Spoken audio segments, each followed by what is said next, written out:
Only 6 months into its Mercury orbit, the tiny messenger spacecraft has shown scientists that Mercury doesn't conform to theory. Its surface material composition differs from the other terrestrial planets and expectations prior to the messenger mission.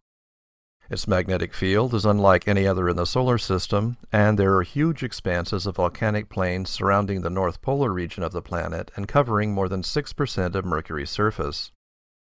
These findings and other surprises are revealed in 7 papers in a special section of the September 30, 2011 issue of Science. Measurements of Mercury's surface by Messenger's X-ray and gamma-ray spectrometers reveal substantially higher abundances of sulfur and potassium than previously predicted.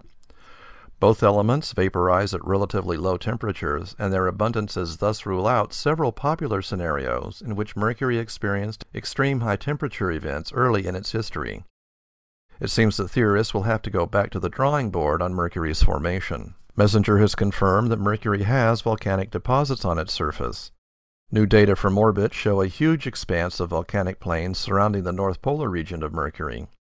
These continuous smooth plains cover more than 6% of the total surface of Mercury. The deposits appear typical of flood lavas like those found in the few million-year-old Columbia River basalt group on Earth. Those on Mercury appear to have poured out from long linear vents and covered the surrounding areas, flooding them to great depths and burying their source vents. Messenger revealed an unexpected class of landform on Mercury and suggests that a previously unrecognized geological process is responsible for its formation. The science team calls them hollows to distinguish them from other types of pits that are found on Mercury. Images showed that the floors and central mountain peaks of some impact craters are very bright and have a blue color relative to other areas of Mercury.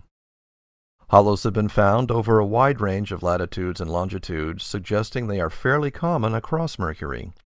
Analysis of the images and estimates of growth indicate that they are relatively young and may be forming today.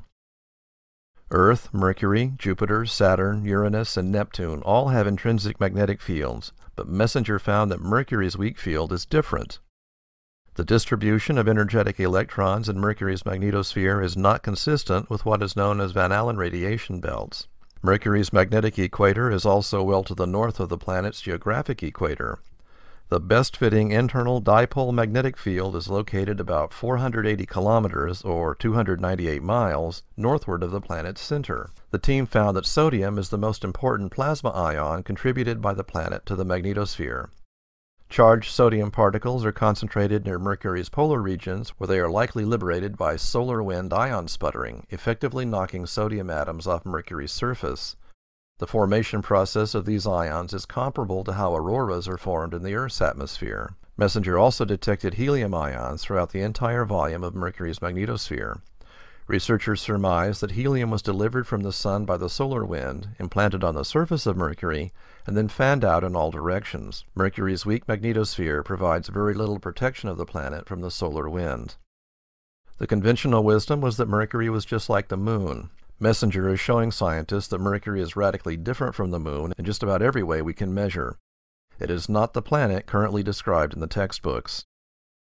The Carnegie Institution has had over 100 years of extraordinary discoveries. To continue this tradition, Carnegie scientists need your support.